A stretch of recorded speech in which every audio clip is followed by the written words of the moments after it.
Hello students, welcome back to my YouTube channel. So continue कर रहे हैं exercise 10.2 from question number 11। Show that the vectors this and this are collinear. So यहाँ पर अगर मैं इसको नेम दे देती हूँ vector A, that means 2i - 3j + 4k, and इस वेक्टर को नेम दे देती हूँ vector B -4i + 6j - 8k। सो यहाँ पर ये जो टू वेक्टर्स हैं ए बी, आपको शो करने हैं कि ये कोलिनियर है। और कैसे शो करोगे? बहुत इजी है। अगर आप ध्यान से देखोगे कि यहाँ पे ए वेक्टर जो है वो इस तरह से है, और अगर मैं बी वेक्टर में से -2 वैल्यू कॉमन ले लेती हूँ तो मेरे पास एग्जैक्टली वही वैल्यू आ जाती है जो कि मेरे पास as a same vector A की तरह मैच कर रही है। सो यहाँ पर आपके पास काइंड ऑफ रेशो क्या है? ऑलमोस्ट सेम है। जब आपकी क्या देख रहे हैं, इस तरह से वैल्यूज चेक कर रहे हैं, इस तरह से रेशियोज भी सेम आ रही हैं, -1.2, -1/2 एंड -1/2। सो -2 कॉमन लेते ही आपके पास बी जो वेक्टर है वो एग्जैक्टली ए वेक्टर की तरह कन्वर्ट हो जाता है। सो अल्टीमेटली मैं यहाँ पे क्या कहना चाहूँगी कि ये जो बी वेक्टर है वो क्या है? -2 टाइम्स ऑफ ए वेक्टर है। सो अगर आप इस तरह से लिख देते हैं 2-3 लाइन्स, एंड लास्ट में आपको पता है कि अगर इन सबकी रेशियोज भी सेम है तो ये क्या है, इनके डायरेक्शंस क्या है? सेम है। जो यहाँ पे जो टू वेक्टर्स हैं ये ऐसे वेक्टर्स हैं, एक तो इनकी डायरेक्शन सेम हुई। क्यों सेम हुई? क्योंकि इनकी रेशियोज सेम हुई। अगर इनकी रेशियोज सेम हो जाती है तो ये मतलब सेम डायरेक्शन के हैं। सो ये ऐसे वेक्टर हुए, कोलिनियर तो है लेकिन ये क्या है? सेम डायरेक्शन में है। So hence they are collinear. ठीक है। So now let's see question number 12। इसमें कुछ भी नहीं था, आप लिख सकते हो directly hence they are collinear. आपको डायरेक्शन को साइंस निकालने हैं of the given vector this. So solve example में भी मैंने आपको ऑलरेडी बता रखा है कैसे हम फाइंड करते हैं डायरेक्शन को साइंस अगर आपको गिवन वेक्टर है। सो यहाँ पे बहुत ईजी है। सपोज मैं इसका नेम दे देती हूँ ए वेक्टर, जिसका मतलब क्या है? ये। ठीक है। सो जिन स्टूडेंट्स ने प्रीवियस वीडियो या सॉल्व एग्जांपल्स फॉर एक्सरसाइज 10.2 नहीं देखे हैं, सो उनके लिए है ये small introduction for direction ratios and direction cosines. So what are direction ratios? So यहाँ पे अगर मेरे पास आर वेक्टर है जिसका नेम है, जिसका मतलब है ai + bj + ck। सो यहाँ पे जो वेक्टर कंपोनेंट्स के साथ ये जो स्केलर कंपोनेंट्स दिख रहे हैं a b c, ये न्यूमेरिक टर्म भी आपको दिखेंगे। तो ये है आपके डायरेक्शन रेशियोज। लेकिन आपको डायरेक्शन को साइंस बोला गया है निकालने को, तो डायरेक्शन को साइंस मैंने मैंने एक नेम दे दिया है, नथिंग एल्स। होता क्या है? ये scalar values a b c and उनके नीचे ये वेक्टर से जो मैग्नीट्यूड की वैल्यू निकल के आएगी वो आपको नीचे लिखनी होती है। सो ये आ जाती है डायरेक्शन को साइंस की वैल्यू। सो ए बी सी होते हैं डायरेक्शन रेशियोज, ठीक है, इस वेक्टर के, राइट। और ये एक स्केलर क्वांटिटी होती है आप, एंड यहाँ पे ये जो नीचे वैल्यू आप देख रहे हैं वो इस वेक्टर के मैग्नीट्यूड की वैल्यू है। सो ये हो जाते हैं डायरेक्शन को science, and A B C जो है आपकी single terms direction ratios. So now suppose अगर मेरे पास ये वेक्टर है तो यहाँ पे कंप्लीट वैल्यू आप स्केलर कंपोनेंट्स क्या देख रहे हैं? 1 2 3 जो है वो आपके स्केलर कंपोनेंट्स हैं। सो अगर मुझे पूछा जाता है इसी क्वेश्चन में कि डायरेक्शन रेशियोज क्या हैं, तो 1 2 3 क्या है? डायरेक्शन रेशियोज हैं। ठीक है, आप लिख भी सकते हो 1 2 3 are the direction ratios of the given vector. Now अब आपको निकालनी है direction cosines. Now for the direction cosines आपको क्या निकालना पड़ेगा? इस वेक्टर का मैग्नीट्यूड। सो जो कि आपके पास वैल्यू क्या आएगी?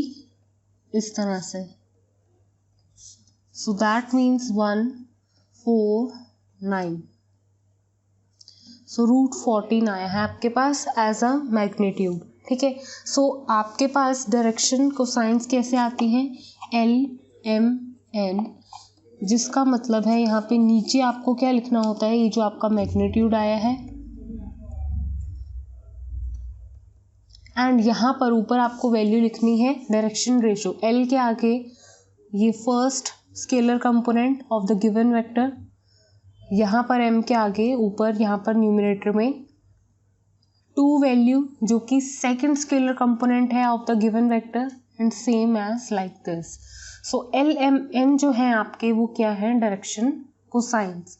सो आप लिख सकते हो 1/√14, 2/√14 and 3/√14 are the direction cosines. Now let's see question number 13.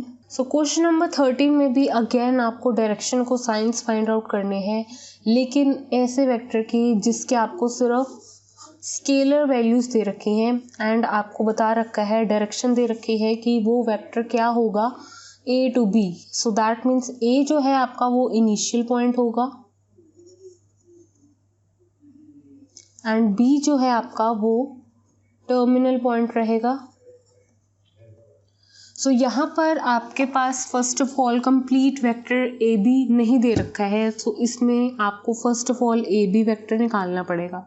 क्यों निकालना पड़ेगा? क्योंकि इसी का आपको बाद में क्या निकालना है, डायरेक्शन कोसाइन। सो पहले आप ए बी वेक्टर निकालेंगे एंड फिर उसी वेक्टर के आपको डायरेक्शन कोसाइंस फाइंड आउट करने हैं। सो ओवरऑल क्वेश्चन 13 आपका ये है, बहुत ही इजी है। अगर आपको वेक्टर्स नहीं देते हुए स्केलर कंपोनेंट्स की फॉर्म में 2 पॉइंट्स गिवन होते हैं as an initial point and terminal point, so completely आपको फाइंड आउट करने आते हैं वैल्यूज। सो ये पोजीशन वेक्टर की हेल्प से भी निकलते हैं, राइट? सबको पता है ये O है, this is A suppose and this is B। सो यहाँ पर B है -1 -2, कहीं पे भी आपने प्लॉट कर दिया है, सपोज मैंने रफली, कहीं और भी आप प्लॉट कर सकते थे। सो एक जस्ट रफ पिक्चर मैं आपको बता रही हूँ कि आप एक पोजीशन वेक्टर निकालते हैं, फिर दूसरा पोजीशन वेक्टर निकालते हैं, तो यहाँ पर ये जो ज्वाइन करते हैं 2 पॉइंट्स A to B, ये जो वैल्यू निकल के आती है वेक्टर की उसे हम बोलेंगे vector A B.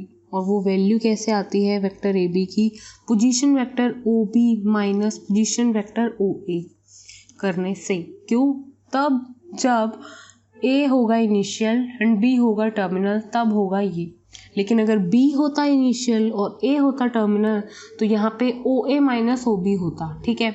So don't get confuse, previous videos में मैंने फॉर्मूलाज आपको ऑलरेडी बता चुकी हूँ।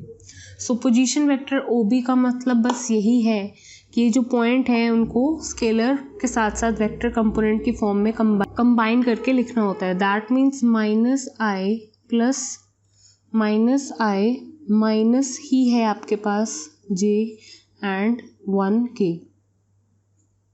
ये हो गया position vector O B, minus का साइन लगा दिया है। ऐसे ही पोजीशन वेक्टर ओ ए निकलेगा तो वैल्यू क्या आएगी, 1i plus 2j minus 3k। तो इसको सॉल्व करेंगे, आपके पास वैल्यू आ जाएगी -i। मैं i की टर्म्स को एक साथ सॉल्व कर रही हूँ और j की टर्म्स एक साथ सॉल्व कर रही हूँ और k की टर्म्स एक साथ सॉल्व कर रही हूँ। -2i minus 4j plus 5k। सो मेरे पास ये वैल्यू आई है, ये है मेरा वेक्टर ए बी। सो जब मेरे पास ये वेक्टर ए बी आ चुका है, मुझे इस वेक्टर के डायरेक्शन को साइंस निकालने हैं। तो अगर मुझे इस वेक्टर के डायरेक्शन को साइंस निकालने हैं तो मुझे इसका मैग्नीट्यूड की वैल्यू निकालनी पड़ेगी, क्योंकि डायरेक्शन को साइन के फॉर्मूले में आपको मैग्नीट्यूड की वैल्यू पता होनी चाहिए।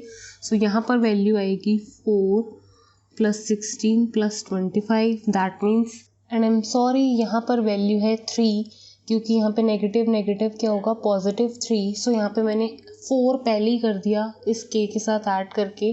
सो यहाँ पर क्या वैल्यू चल रही है 4। सो अल्टीमेटली आपके पास वैल्यू क्या आई है, -2i minus 4j plus 4k।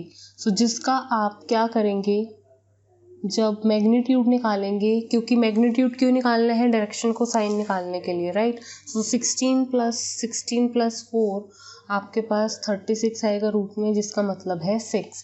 सो ये आपके पास मैग्नीट्यूड की वैल्यू आ चुकी है, ये आपके पास वेक्टर है।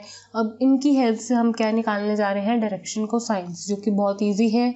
सो ये वेक्टर है, इसके आप डायरेक्शन को साइंस निकालने जा रहे हो, जो कि बहुत ही आसान है। -2 पर, और जो मैग्नीट्यूड निकाला था दैट मीन्स √36। पहले आप इस तरह से भी लिख सकते हो, बाद में आप इस तरह से भी लिख सकते हो। सो इस तरह से आपके पास वैल्यू आएगी। सो -4/6 दैट मीन्स -2/3। अगेन यहाँ पे 4/√36। सो ये आपके पास एज अ डायरेक्शन रेशियोज हैं, ये हैं आपके पास direction cosines. So that means 2/3। So -1/3, -2/3, -2/3 ये आपका फाइनल आंसर है for question number 13। I hope अब आपको क्लियरिटी आ चुकी है कैसे हम फाइंड करते हैं direction ratios and direction cosines. So next video में कंटिन्यू करते हैं। Thank you students watching this video. Please like, share and subscribe to my channel.